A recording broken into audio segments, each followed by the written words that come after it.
So here's the process, how it works. So you're often having a discussion with your friends and family about your thinking of purchasing your first home, but you're lost as to understand how and what to do. So you need to get to know your budget, and the best way to do that is meet with us in that top line, so we can have a general discussion around roughly what you're looking to do, what's your income, and what are your savings, and we can just have a very high level discussion around that, so get you understanding where you are and where you need to be to put in applications. So you're either ready then and you can proceed to the next stage, or you've got a savings goal. So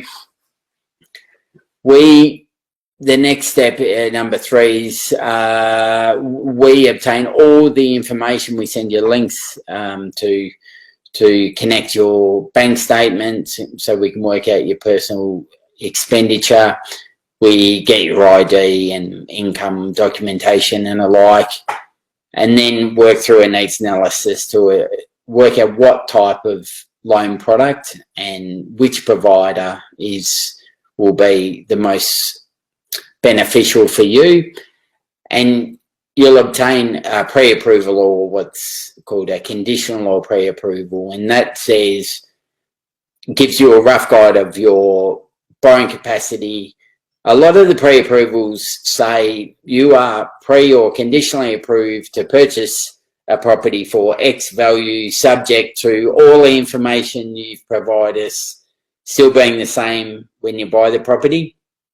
And so any changes between when you're pre-approved and when you find a property are critical. So you must liaise with us on that. But that gives you a guidance, so you can go house hunting, looking at houses that meet your criteria. Once you find one, it's time to make an offer. So if there's 2 types of property purchasing. There's an auction, which means if you make an offer that is successful at an auction, the property is yours. You cannot buy it subject to finance approval. The other, and things can happen, such as if you haven't purchased a property that is a suitable security for the bank, then you may not be able to obtain finance. Most of the time, if it's a suitable property, you've got the pre-approval in place, you can be really confident. You've got the solicitor look over the contract, we've reviewed it, etc. You can be confident to proceed in an auction. The other way to purchase is a private sale, where it's not an auction. You see a property, let's say it's up for sale for $500,000. Maybe you go in with an offer at $470,000, subject to finance approval, building and pest inspection. The agent comes back to you and says the vendor wants $590,000. You think about your counter offer, and maybe it splits the difference and they accept it. So you purchase for $580,000. We need a copy of the contract, so the agent will often send one to us, or you can, and you pay the first of 3 payments, 3 deposit payments. So this is generally what's called a holding deposit, and it just lets the agent know you're serious. You haven't just blown in with no money and wasting his time. So it's generally $1,000 or $2,000 you put down. The contracts are signed and sent to a solicitor. They go over them. We organise a building and pest inspection to ensure that the property is sound, and we order a valuation. Once that all comes back in, we can let you know that you're unconditionally or formally approved. And at that stage, we arrange home and contents insurance. So you need to get that in place at this stage in case something happens between when you are unconditionally the owner and settlement. In case the current seller hasn't got insurance, you need to have it in place. This is where you pay the second deposit. So in the example we've discussed, it's a $580,000 purchase.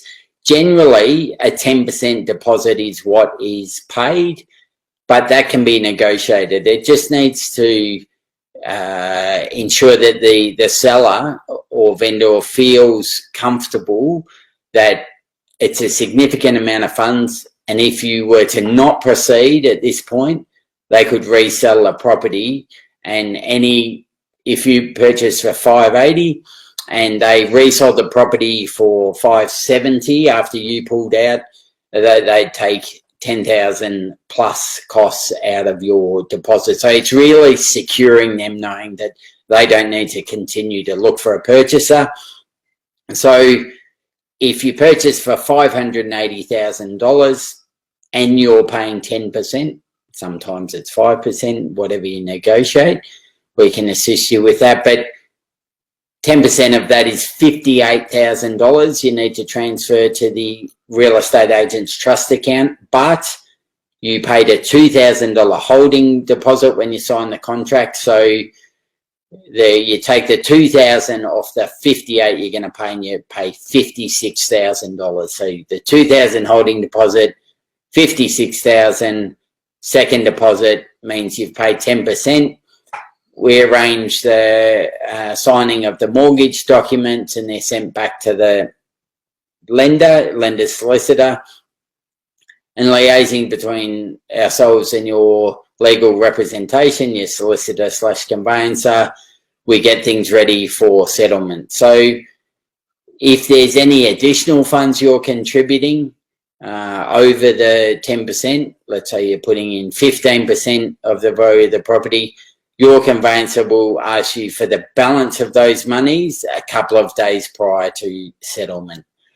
So that's the third deposit, is when you pay the rest of the funds and settlement occurs. So the conveyancer solicitor arranges the bank funds to be transferred to the vendor and the different utility providers, etc.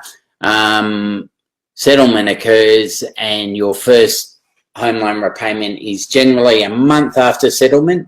You'll receive all your internet banking codes and the like within the first 10 days.